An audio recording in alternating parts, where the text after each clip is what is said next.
Test one, two, test one, two, test one, two. As you can see, Miss View, I had to tinker with your posts. All you ladies pop your pussy like this. Shake your body, don't stop, don't miss.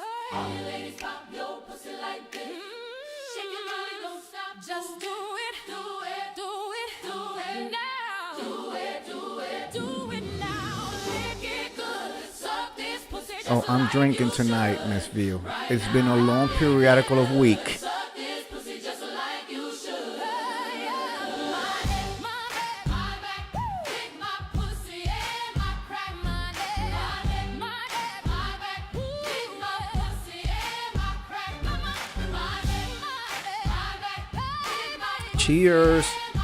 I know you're in medicine, Miss View. Oh, God, here goes. I sound like I'm in a well. First you gotta put your neck into it. Don't stop, just do it, do it. Then you roll your tongue from the crack back to the front. Then you suck it all till I shake and come, nigga. Make sure I keep busting nuts, nigga. All over your face and stuff. Slow head, show me so Oh, yes. much love. Oh, yes, Miss View. Best head comes from a thug. The dick good, thick, big and long. Slow thump until the crack of dawn. On the X making faces and stuff. Through the night making so much love. Dead sleep when the sun comes up. So lick it now. Lick it good. Lick this pussy just like you should. Right now. Right now. Lick it good. It's delicious. Frozen margarita. My back, lick my pussy and my crack. My neck, my back, lick my pussy and my crack. You might roll dubs, you might have G's, but fuck that nigga, get on your knees. A bitch like me moans and screams.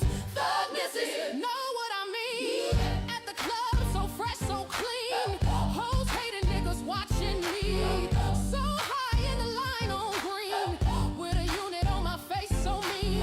I gotta pick which nigga I need. To suck and fuck gon' satisfy me. You try me, I'll make you see. You bitches ain't got shit on me. So lick it now. Lick it good. Lick it good. Like it good. My neck. Lick it good. Lick it good. Just like you should. My neck. Lick my pussy and my crack. My neck. Lick my pussy and my crack. Do it now. Lick it good. Lick this pussy just like you should. Right now. Lick it good. Suck this pussy just like you should. Now. Lick it good. Lick this pussy just like you should. I'm gonna be dancing on my man just like this on a cruise, Miss View. Just like this. Like this. And then about this point, he throws me over the shoulder and takes me to the room.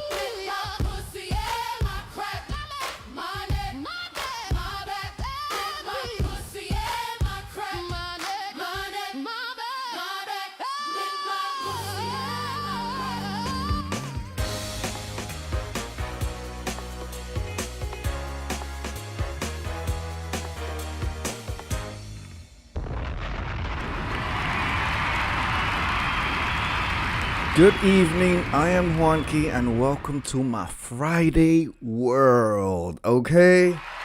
Oh my gosh, about fucking time. Miss View, it took Friday like 7 days to get here. Talk about late, tired through and delayed. If you have stumbled upon my channel, I am Juanki and welcome to my world. I am a cornucopia of stuff, honey. You just never know what kind of video you're gonna get out of me. And tonight, because it's been a long, hard, and uncut. It was long, hard, and uncut and unwashed of a week. Okay? All right. With the canal of the Hamas, so it starts with a H over there in the Middle East being blocked, and the oil tankers not being able to come through. I need to finish my sentences. I need to do the whole sentence complete in the right rhythm. Not being able to come through.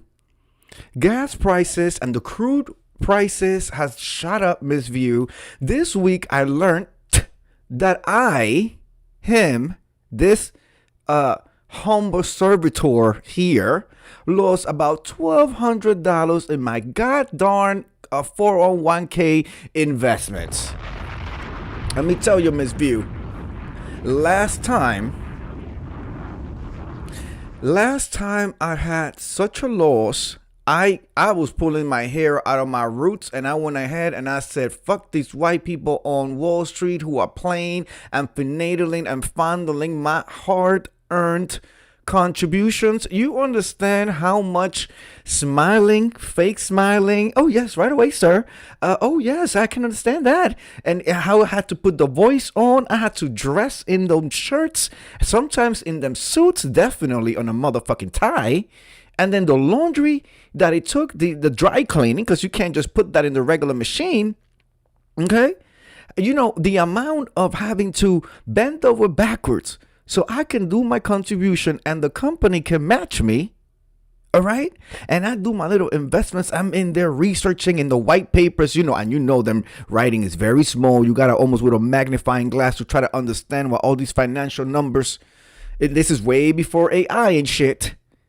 After I'm doing all of that for just $1,200 to just poof, disappear. It was there last week. It's not there this week. Drop a bomb on that.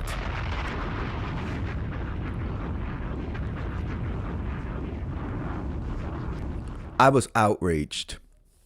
I was completely outraged. I was upset. I was not feeling it.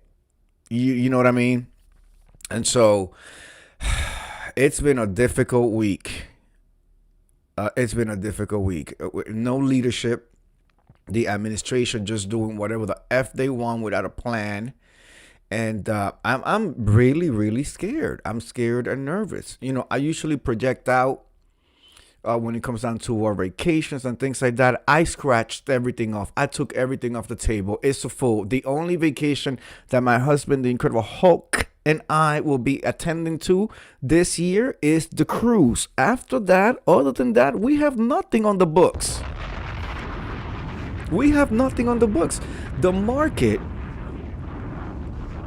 The market, I'm not even concerned about safety, because if I'm gonna go, listen, a 747 can just go right through this window and take me the fuck out on live, okay?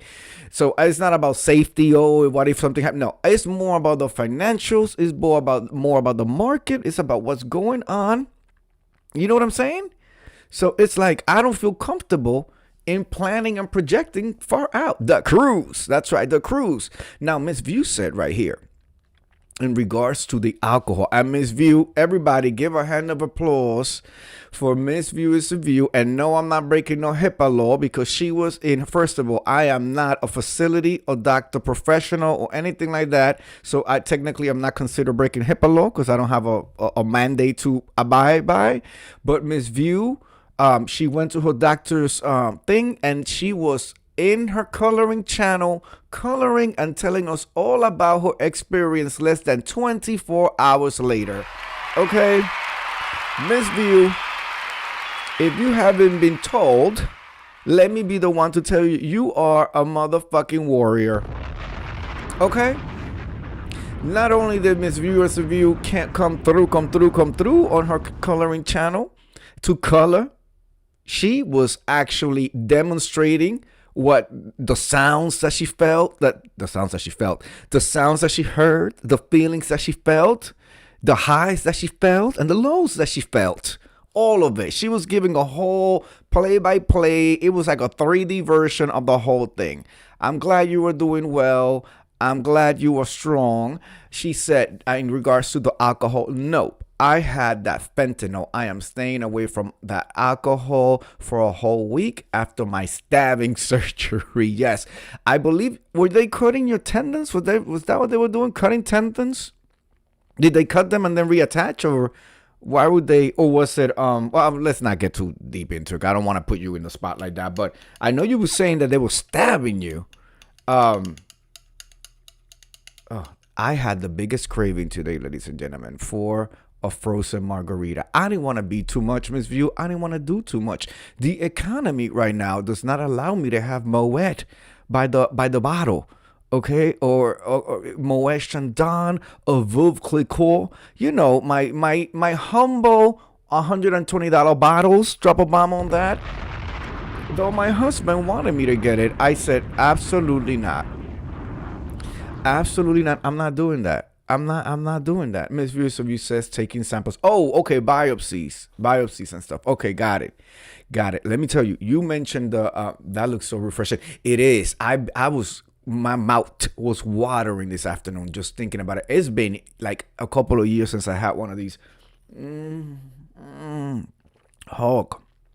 And Hulk is downstairs. He had himself some before the show started. He is already a little tipsy. I have a feeling I'm going to be taken advantage of. And, I love to do this thing when I say, no, stop. No, please, no. No means stop. And yes means keep going. No, the whole thing. So, yeah. This is the pregame right here. Anyway, it was a long, draining week. We find out that the Iranians? Yeah, the Iranians, I believe, are trying to use some drones and attack the West Coast, okay, with some drones and shit. Coming off ships or coming off Mexico and the whole night. It's just a clusterfuck of mess. And, I even saw some people making videos about how this is all prophesized in the Bible. And then I said to myself, well, which Bible? Because there's like 15 Bibles, right? There's like everybody's Bible is the right one. Drop a bomb on that, right? The book that has been translated and a translation of a translation of a translation. Okay, so they've been prophesizing. Nostradamus said it. The guy who got the stigmata said it before he died. A whole bunch of things. I just wanted to unplug and unwind.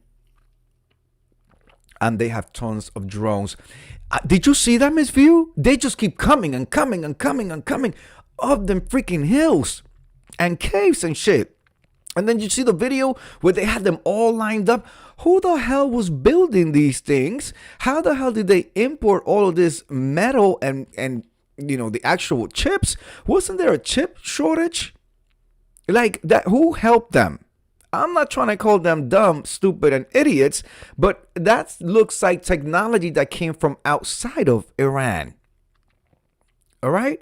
That looks like some Asian some Asiatic, Oriental, or some Russian Svetlana type of teas. Okay? Like, who gave them all of that? And then can you really be mad if somebody who calls himself a superpower comes and tries to bully you into submission? If they try to bully you, what are you supposed to do? Bend over and hand them the loop? Drop a bomb on that? No. Do you blame them for bombing every single thing they see in that little canal that fuels 20% of crude oil to the world? Do you bomb? Let somebody try to fuck with me in my home. Oh, if half my house is going, half the radius, the whole block is going with me. Okay? Hi, your wife, hi, your children, hi, everybody. I'm going out. I'm a be like a rat. I'm going to chew my way out. When I feel corner, I'm going to start biting. Anything and everything I see. Mother, child, children, grandma, everything. The military generals. Absolutely fucking ridiculous. So that was weighing me down a little bit. Then, Miss View, we had wonderful weather. 70, 71. We're back to 32 degrees today. Okay? 32 degrees. It was snowing, hailing yesterday. They're expecting a whole bunch of rain in the next couple of days and a snowstorm sometime next week. Okay? Like, I am so through. I am so done. I stopped doing the disc, Miss View, because my voice kept cracking. It was giving like I've been smoking hookah teas, and I did not need my coworkers to be looking at me like because I was talking in the meetings and we just crack and stuff, and they were like, "You okay? You getting sick?" And I'm like, "No, I'm on the disc." And then I had to explain what the disc was. So I said to myself today, well, the weather went back to 30, 32 degrees. Spring ain't coming. Spring has not sprung. So I'm gonna put this disc away and I'm gonna start it again when the time is right. That's what I said. And that's what I'll be doing. Because it ain't no point of me having this hoarse voice, and going through this whole thing, and the weather is still, we're still in winter. We're still in motherfucking winter. I'm not doing it. Not doing it. Anyway, ladies and gentlemen, today I do have a post today.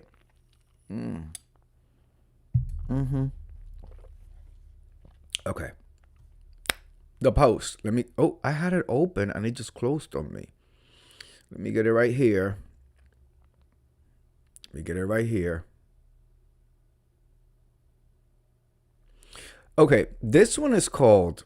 Do we want to listen? I have two. And I have some that are NSFW, not safe for work. Drop a bomb on that, but ain't nobody working right now.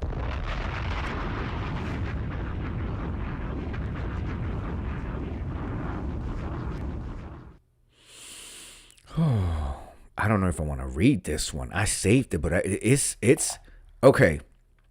It says it's entitled, and this is a confession. This is their confession. I have not previewed this. I only read the title. It goes, I talked with a cannibal for over a year when I was 14 and 15. Drop a bomb on that. Ooh, girl, a cannibal? It's kind of nasty. I don't want to read that one. I don't want to read that one. Something telling me I need to preview that one. Let's read under the just like rants. This one is called Perks of Becoming Invisible. The perks of becoming invisible. Here we go. So, I'm a 35-year-old woman, and I've been thinking about aging recently. I'm at that point where lines are starting to appear. Ooh, girl, starting to appear, and I've the choice. Girl, instead of you worrying about the lines appearing, worry about the fact that you're 35 and you still can't put together a sentence. Oh my God. I am at that point where lines are starting to appear, and I have the choice to either use any of the beauty industry solutions available to me to hold back the hands of time, or watch myself shift and age naturally. Talk about a run-on sentence, girl. Speaking of which, ladies and gentlemen, I come to you fully moisturized up in the face. I did my care routine tonight. The last thing I do right before I get in bed with Incredible Hulk is I take this finger and I put the anti-aging eye cream right underneath my eyes, okay? And then I land the plane, okay? Let's go back. As someone who wants to get super old and look like a magnificent storied old oak one day, girl, if she don't get herself together, I can't. As someone who wants to get super old and look like a magnificent, storied, old oak tree one day, I guess this is just the in-between bit, and I'm going with the latter. I remember when I was 25 and I thought women of 35 were all, without exception, envious of my youth. Okay, girl, that's you and some mental issues and some body issues, because I don't ever remember myself thinking that other gay men were envious of me ever. But then again, she's a female, I'm a male. Even though I'm a gay male, it could be different, but I just don't. Who thinks about that? That all the women are envious of you? I don't think my sisters ever said that or acted that way. Let's continue. I remember when I was 25 and I thought women of 35 were all, without exception, envious of my youth. Now I realize you couldn't have paid most of them to be 25 again, but I never heard those women's opinions at that time. So I'm really interested to hear from other women what were the changes you noticed and enjoyed when you stopped trying to fight aging and observed it with a bit more open curiosity. Could be physical, could be personality related, could be outlook on life. Personally, for me, one big thing I'm looking forward to and I'm also a bit scared of is not being noticed by men as much anymore.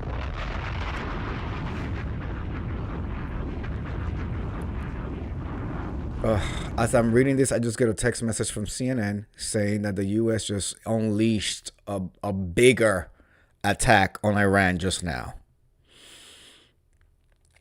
Let's go back to the post.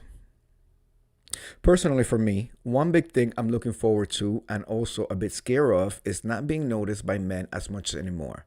I hear women in their 50s saying they feel there's a point where they become, quote, invisible, end of quote. And being noticed that has always felt like a kind of power, but in hindsight, I can't name anything good it's actually got me. Yeah, girl, your self esteem. That was the problem. If you were using and thinking, her dumbass Miss Views, that's her dumbass. If you thought, if you see, you were trying to, you was a bimbo, okay, walking around thinking that your looks were going to do anything for you. And that's where you failed. That's where you failed. Even, see, I find that people who are attractive and go far are not using their attractiveness to get far. That's just the circle I grew up in and the things that I've seen. Are there exceptions? Of course, there's exceptions of everything under the sun. But I'm just saying, I think the most people who became like successful and people admire and they just walk into that room and they can own it and it's like, wow, they have perfect teeth, perfect hair, beautiful skin, great stature, they went to school, they're a PhD, they're a master's, they're a esquire, they're a lawyer, they're a MD, they travel all over, they have so much confidence. They didn't use the physical shit to get to where they were at. You know what I'm saying? I just don't agree. Anyway, she goes, so I'm kind of excited to hear what other women realize the rest of life contains when they stop giving a shit about men thinking they were hot. She made an edit. It's sad but not surprising to see how being sexually harassed by straight men haunts such a big part of the first hand of our lives. Thanks for sharing. But I also want to know what good things emerged after that receded a bit. Were there things you felt safe doing later in life that you wouldn't have earlier on? New interests that emerged naturally once you weren't so conscious of being perceived by men anymore, whether you had enjoyed it or not. Or did peace simply come in and fill that space for you? This is such a dumb post, girl.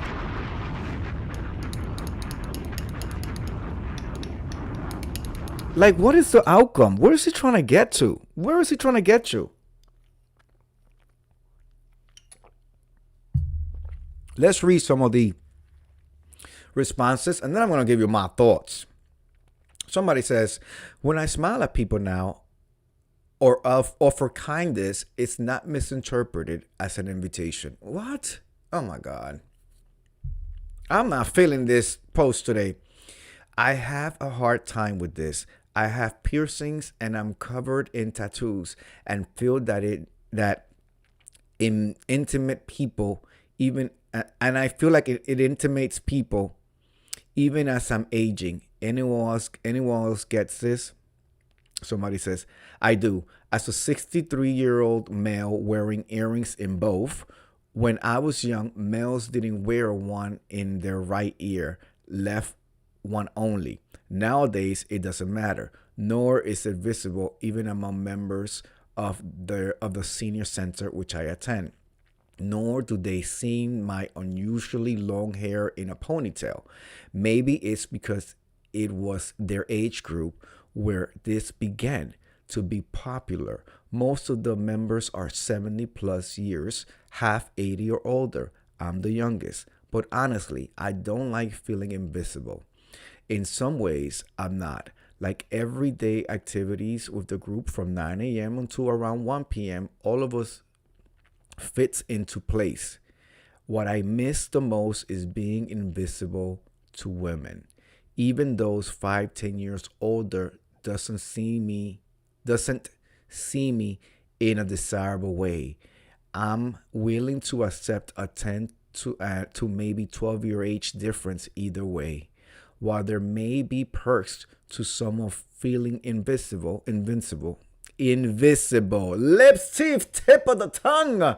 999 nuns interning in a Indiana nunnery naked. Why are they naked? I don't know. Sally sold seashells by the seashore. She also sold pussy, but nobody really bought it. Okay, I'm warmed up now.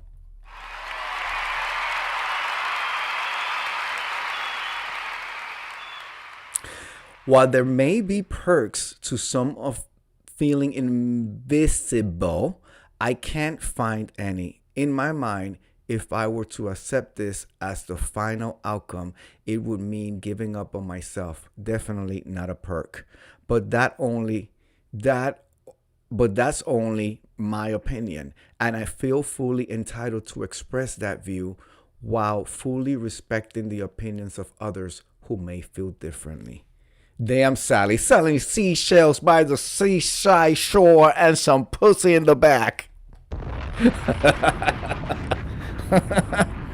I wouldn't know because I wasn't looking for Sally's puss, but that's what I was told. The girls were talking. All right, one last, and then let's see. I have lots of tattoos. Found my choice of themes and colors tend to garner admiration rather than criticism. Okay, so becoming invisible. Even though this was done by a straight woman, and I don't know what she's trying to fish for, sometimes I wonder if it's like the moderators trying to get conversations going, because some of these questions or confessions are just a little bit silly. But it happens in the gay world, Miss Viewers of You, that there's always a new flavor of younger gays coming out, especially like in the community, like in the lounges, club nights, the pier, wherever there's a gathering of gay people or gay men, especially the Black and Latino community here in New York City. So every year it was like a new flavor of boys coming out and girls coming out, the ones who are now of age to get into the club or the lounge, or the ones that are of age and have come out now or want to be, or the ones that are like testing the waters and they're now of age, right? Graduated, maybe their freshman year in college. So you see them in the city and like the gathering spots. So there's always like fresh blood coming in. But I never really saw it as like, ooh, who's that? And then people fading back. You kind of like get your own community, like your own friends group, and you kind of like grow with them and develop with them and you age with them, right?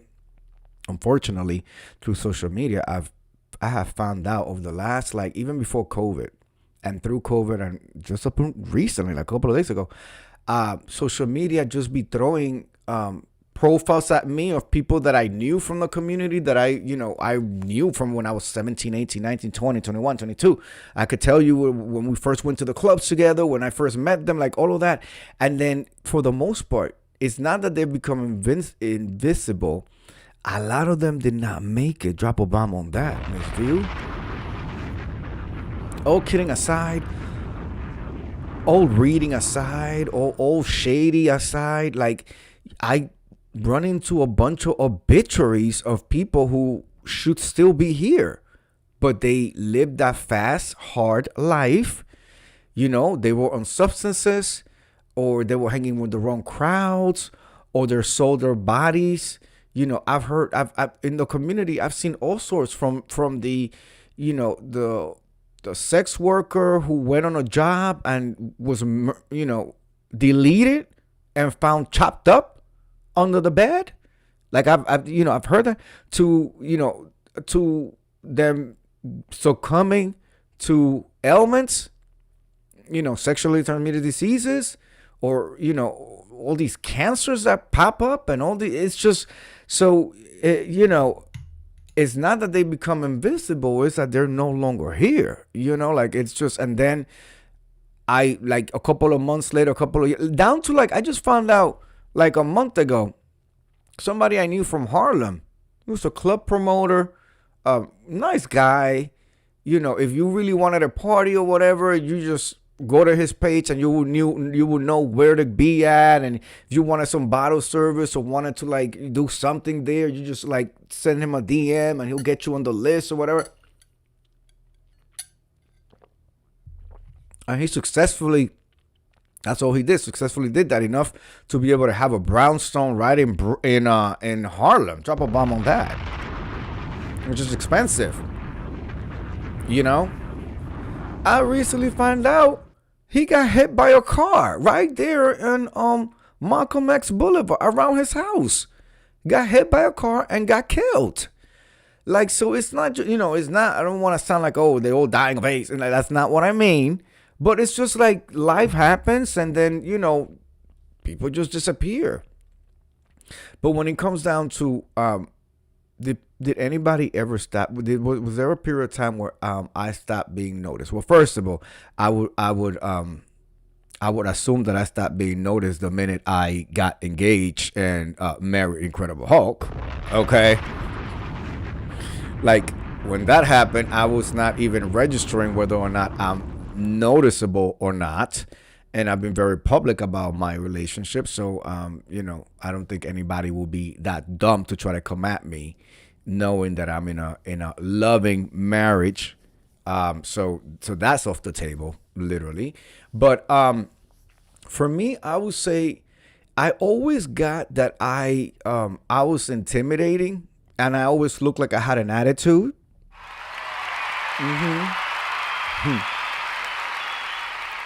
So people didn't really come up to me. People didn't really make it known that I was being noticed because people didn't really want to step up.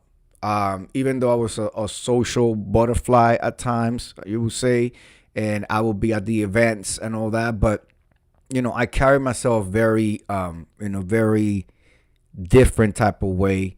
There were never any X-rated pictures of me swapping pictures. You never saw me, falling out of cars or like word of mouth on the street, getting around. You never caught JuankiPro in the bathroom in a club, doing X, Y, and Z. That was never there. I literally would go out.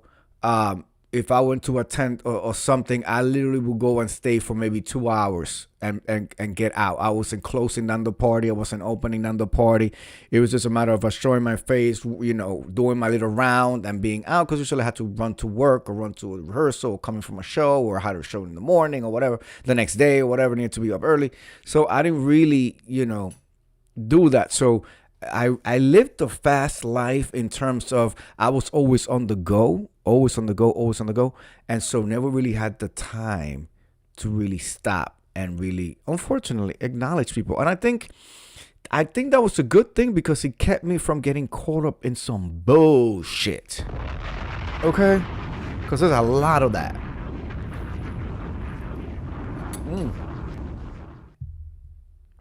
The frozen margarita is great. They did a little bit too much with the sugar. It's a little bit extra sweet. I'm not feeling it yet, but I actually bought two. I think I'm only going to have one. I think I'm good with one. But so that's that. She talks about becoming invisible at age 35. Girl, try the gay world. The gay world, you become invisible in the gay world at 25. Drop a bomb on that, girl.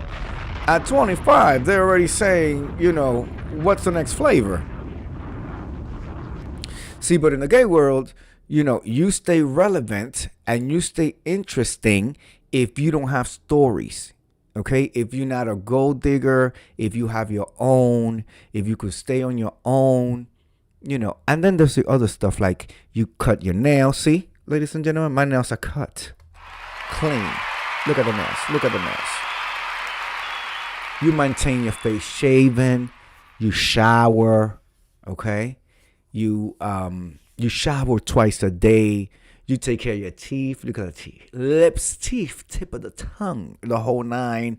You go to your medical checkups. You stay on top of your health. You're at the gym working out, You sweating. You showering. You smell good. You go get your hair cut. You do all of this, and that goes a long way as well. So that helps. That helps. Okay. Now let's read one more, and then I'm going to be calling it a night. Let's see. Which one do we want to read? Okay. I'm regretting about my female friend and my conversation. Drop a bomb on that. This one in particular.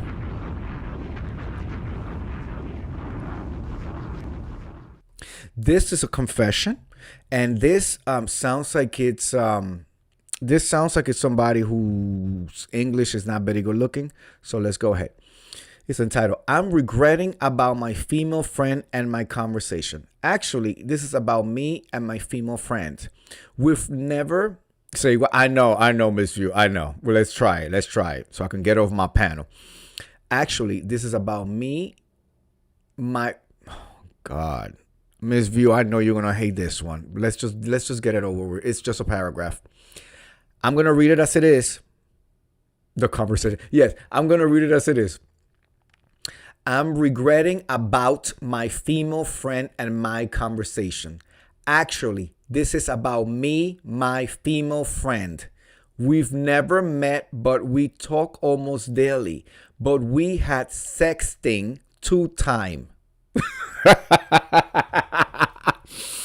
Miss View, I just remember, by just reading that one line, it reminded me of your Dovey Mildew interpretation. Let's do it again. Actually, this is about me, my female friend. We've never met, but we talk almost daily. But we had sexting 2 times. When we did first time, we promised we will never do this again. But now we did this second time, and I'm regretting now that now what to do. This is really shit. Drop a bomb. Yes, the whole post can be summarized in the last 4 words. This is really shit. Okay, people actually answered. So let's go ahead. Laughing aloud. Well, this never happened. Somebody says, oh, boo-hoo. Wow, tragic. Somebody else says, female friend seems like a new addition to gender family. Somebody says, look, this is real. If this is real, you need to be both. Be honest. Oh my God, Miss V. Somebody's giving commentary on it and is matching them at his level. Okay, listen to this. Look, if this is real, you need to be honest to yourself and her.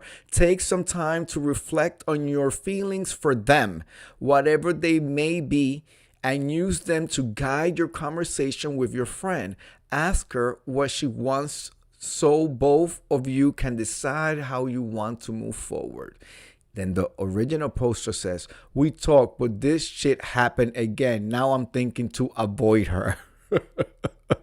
Somebody says, if you feel like she isn't respecting your boundaries, you have the right to call off the friendship. Now, here's my freaking question. If he's so against the sexual conversation and they're just texting, child, block her.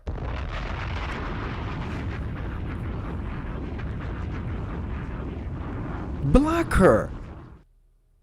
This is the type of people we find on the internet. Let me tell you something. I have come to the conclusion, as if I didn't know this before, that it's just a bunch of mental illness and weirdness walking around, undiagnosed, undermedicated, overly medicated situations walking around. And these are the people they want us to work with. This is the people they make you supervise. They put in your department and tell you to supervise them. These are the people who are supervising you, perhaps.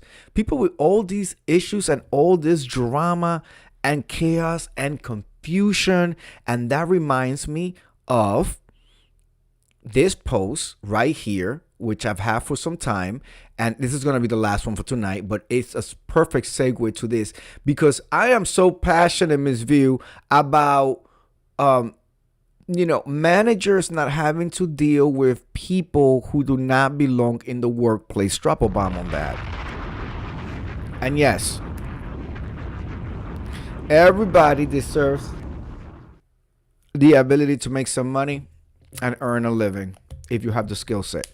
But if you have shit going on in your brain, emotional baggage, if there's a problem with you achieving the task at work, your coworker should not be forced to deal with you.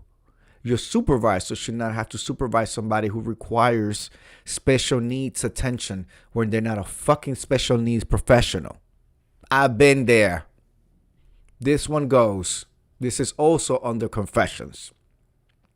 Last one for tonight, ladies and gentlemen.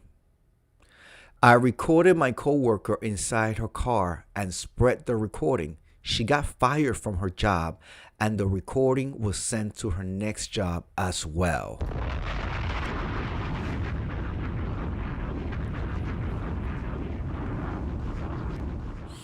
I work in a professional office building with multiple companies. There was a woman who worked at one of the companies who made a number of people uncomfortable, including me.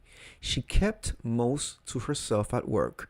Some have described as rude because she sometimes wouldn't respond when spoken to or acknowledge people. My friends and I weren't huge fans of her. She almost seemed kind of arrogant. Anyways, she sometimes spent her lunch break in her car sometimes. That itself isn't wrong, but there were repeated incidents that stood out. Multiple times while walking to and from my car, I could hear her screaming and cursing loudly inside her vehicle. No, not just talking loudly, like yelling profanity and what sounded like intense outbursts. It was scary. It sounded like purge rage. Drop a bomb on that. Here we go. What the fuck is a purge rage? What the F is a purge rage? Let's continue. One day, I also heard what sounded like loud moaning sexual noises coming from her car while she appeared to be sleeping. It felt so out of place in a public workplace that I recorded it mostly out of shock and uncertainty of what was happening. Also, if she wasn't weird enough, there were ongoing hygiene medical issues that multiple people noticed. She literally smelled like poop.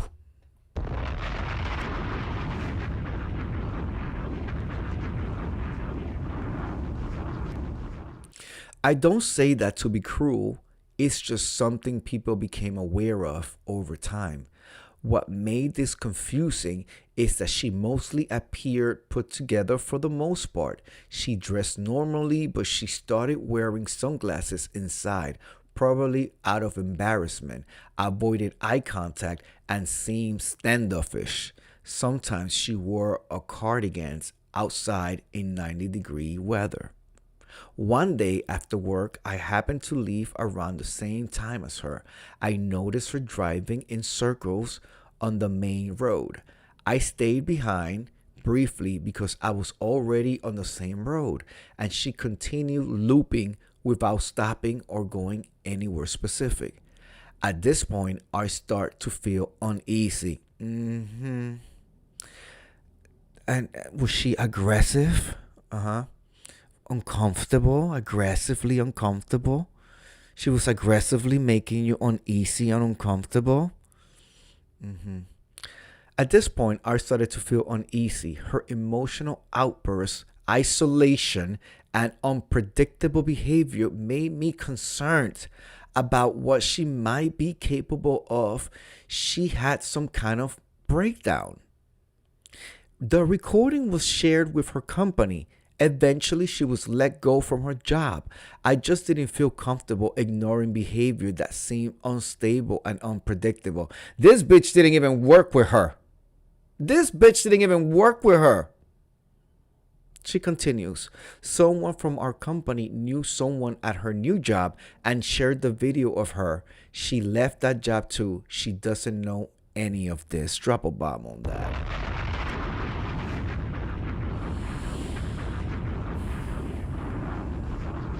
See, we could go different angles with this. We could go, but you notice the keywords, the key terms that I threw out there. Those are the key terms that white bitches usually use with HR when they're trying to put down or break down a black or Latino person. Drop a bomb on that. Trust me, I've been there and seen it. Somebody says, my last coworker that didn't answer when talked to turned out to be having hearing problems. Is anyone else concerned that she was covering abuse with her glasses and cardigan?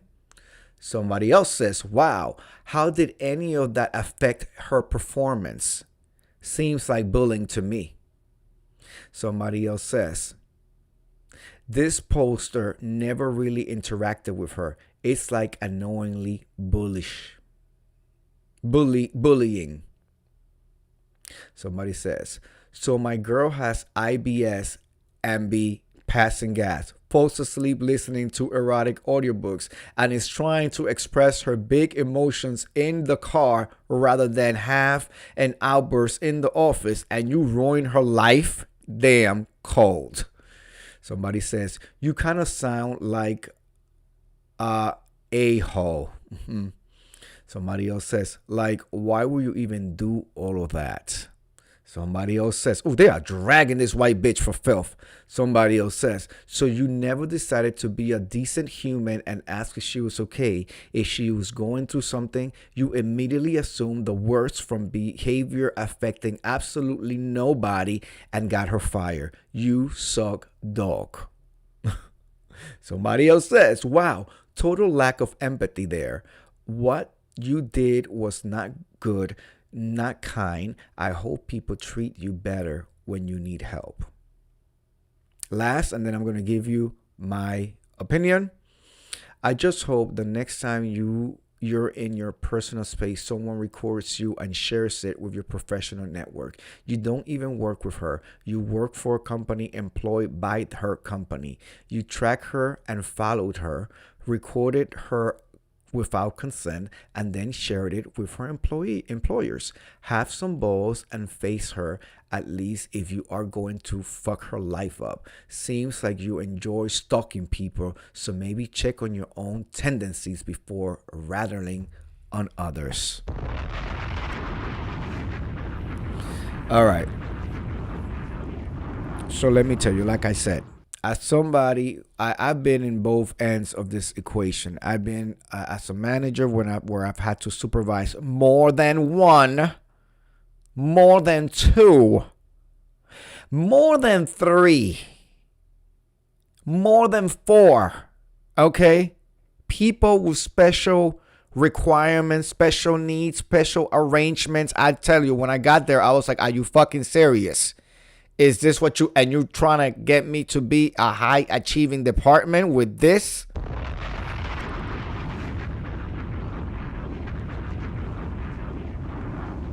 This is a hard one. Yes, Ms. View, but I got you, Ms. View. But like I said, Ms. View, I've had to supervise four individuals that all had different situations going on that made up a department of 7. 4 out of 7, Ms. View.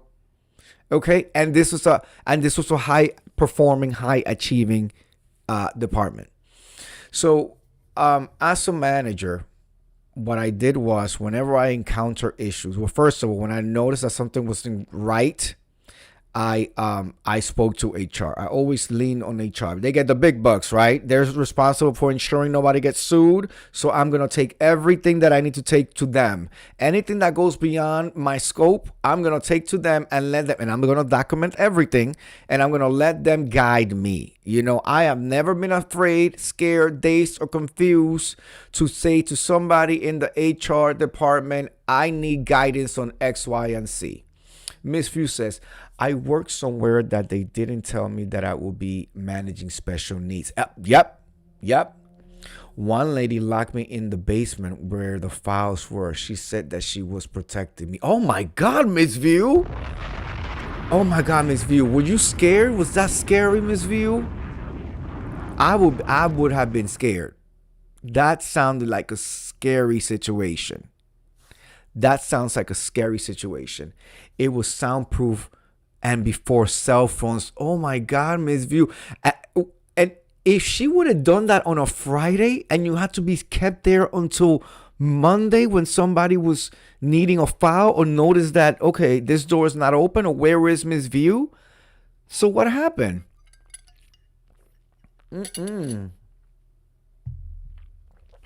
Let's see. It was soundproof and before cell phones. Okay, let's see what Miss View finish saying. Let's see. I just leaned on the HR. So whenever and then and I after and sometimes you have to push because the HR don't want to tell you, especially if it's some like medical situation. But I demanded. I was like, okay, I'm looking at something. Y'all trying to tell me everything is fine and dandy, but this behavior is not fine and dandy. And if you want me to manage the situation, then you need to be open and frank with me. Miss View said that part. Thank goodness I had to sign a check and they came looking for me. Oh my God. And was she reprimanded? Was she like, how did they ensure that this did not happen? And how did they ensure that she was held accountable? Was she held accountable? Because some of the people that I had to supervise, they were not held accountable. They were not held accountable. It was like, okay, they're untouchable because of all this red tape. But so when it came down to when I was supervising, I leaned on HR. And then they guided me through things. And through that, I was able to write people up. I was able to put people in final warnings, and I was able to drop a bomb on that. Absolutely. Yep. Ms. View says we couldn't because of her special needs. Yeah. Yeah, but in New York, right? In New York, if you show, I've been lucky that I've had HR departments that are really strong, and also we had like general counsel too that work hand in hand together. So it took 12 write-ups, 12 well-documented write-ups to show that the person was no longer capable of behaving in the setting. And this is a few jobs ago. And so we were able to get him off my team and pretty much fire him. And then we allow him to collect for like a year and gave him a little package and all that. But we were able finally to get him out. Ms. You said they should have told me. Absolutely. It was a nonprofit. Yes. Drop. Yep. Been there, done that. Been there, done that. It's so much harder in nonprofits. It's not impossible, but it's really, like I said, the 12 write-ups, and like out of the 12, like the last 3 write-ups were like final, in lieu of termination. And after the 12, it has to be well documented. It has to be like the whole thing. I hate nonprofits for that reason and all of the audits. Oh, yes. Yes. So I've been on the managing side, right, where I have to, but also as a fellow worker in other jobs, if I saw somebody that was acting crazy or whatever, I will write to HR, be like, this is what's happening. I would like to remain anonymous. Please observe that. Or either HR or the manager. If I knew the manager wasn't going to do shit, then I'll just go to HR and be like, this is not feeling safe. This is what people are saying. People feel comfortable coming to me rather than HR. So I'm kind of like the middleman. Here it is. And then there will be some type of, investigation, action or whatever. Never did we have to record anybody. With like a physical device. We might have jot down dates and times. On this date this happened, of course, because you have to document it. But let's see. Miss View says they hire anyone sometimes. Sometimes the money was good. And let me tell you, I know this for a fact. I'm sure you know this. It pays to have people with issues, with disabilities, with not so much disability, but people with like behavioral issues, people with that are like on systems. They actually get well, they used to. Who knows what this orange man has done with all of that now? But they used to get like tax or grants for having, somebody with discapacity on staff or whatever. They will get a check. I know that for a fact. So, some nonprofits will make sure that they're hiring individuals with X, Y, and Z situations so that they can get some type of funding at the end. Ms. Yu says, I love to travel and the office space. That was a perk, but that is it. It's all grants and tax breaks. Yep, grants and tax breaks. And you know what? Unfortunately, because I did nonprofits for a long periodical of time, and I've seen nonprofits at all levels, but unfortunately, the stereotype is true that most nonprofits, are not as professional as they should be, or running things the way that they should be. I noticed, unfortunately, that the best nonprofits that I've been part of has been the nonprofits, Ms. View, that have been ran by people who ran corporations, unfortunately. Like the nonprofits that were ran like a corporation. So like instead of just having an executive director, they will have a CEO. There used to be a time, Ms. View, I'm sure you agree with this, where hearing the CEO title in a nonprofit was like non-existent. Like why is there a CEO in a nonprofit? The highest title you would get was executive director, executive director or program director or program manager type of thing. I've noticed that the best put together nonprofits were the ones that had CEOs, had COOs, had VPs, those type of titles and those type of higher education. Ms. View says, I worked with the Pew Institute and that was excellent at Georgetown. Tons of money. And it's also good when there's like, there's like no ceiling to the money, and it's like generational, like that family that this grant is coming from the Gates Foundation every year, and this other grant, like, and it's been long standing. Those are the best. Those are definitely the best. Do I miss nonprofit? Absolutely not.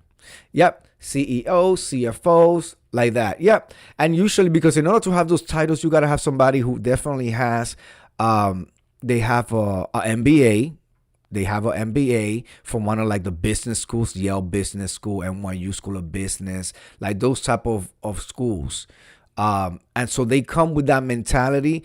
But then you got to get yourself a CEO that's not just looking at the bottom numbers, and it's also about the grassroots.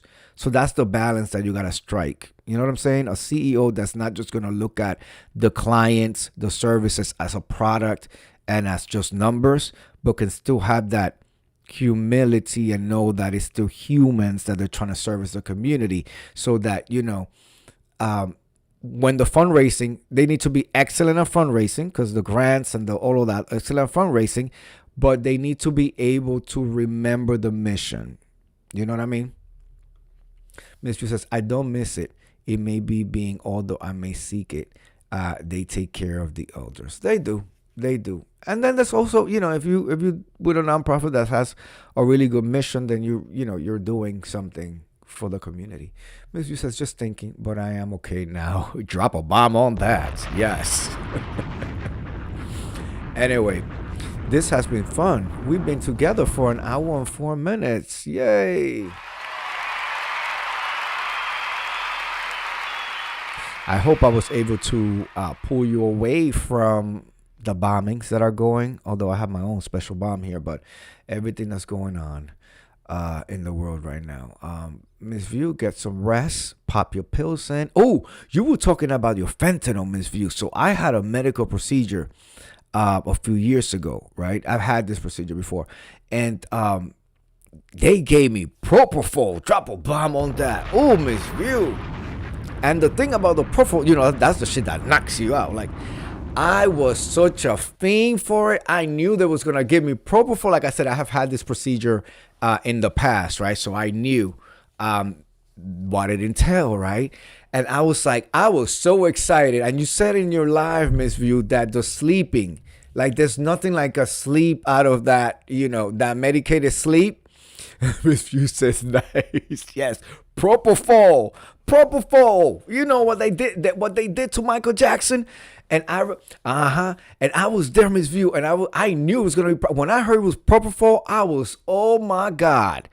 I was so happy and excited because I knew I was going to get some good sleep, Savannah. Good sleep, Savannah.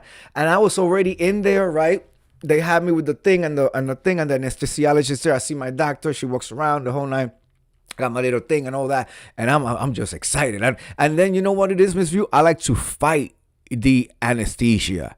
I love to fight it. So then the guy is like, okay, say whatever, count to whatever and whatever. So he's putting it in my IV. And I feel it going in, right? And then the first thing, it hits you in the back of the throat. So you cough. I'm like, ooh. And then I start seeing everything just going like this, like my eye. And I'm like, fight it, Juanqui, fight it. And I see just the room slowly starts getting dark, and then blackout. Okay. Woo.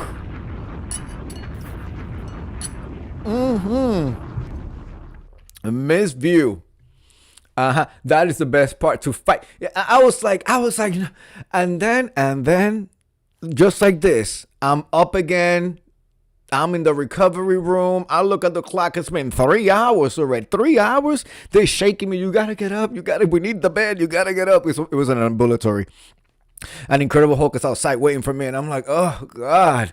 But I actually pulled my phone and I recorded myself coming right out of anesthesia. So I'm going to see if I can find that video. I'm going to preview it and see if it's, I know I have my shirt off, because they have me in the gown, but I had my shirt and I was like talking nonsense. I'm gonna see if I had that recording up like nothing happened. Like, what? Yeah. But it's good sleep. That's what Michael Jackson was doing, Miss View. That's why the guy overdid it. The guy overdid it and put it. But he used to do those things on a regular, like weekly. Like weekly, he used to administer, because Michael Jackson used to have an insomnia problem. So he used to do the propofol. And then one day, that day that happened, I think he says, we'll never know because Michael's not here to say it. He said that Michael asked him for like an extra. He wanted a good dose, Savannah. And he put a little extra in there and took him the fuck out. Okay. But you know what? If anything, I guess the family can find comfort in knowing that he really did not feel anything. He literally went to sleep. And wake up either in heaven or hell, depending if he touched them kids or not. I gotta let you go. With that said, good evening, Miss Viewers of You have a good night. Everybody who comes through, please hit that thumb. I do this every single night. Okay, I will be back tomorrow. We will be back tomorrow, okay? Thank you for being here.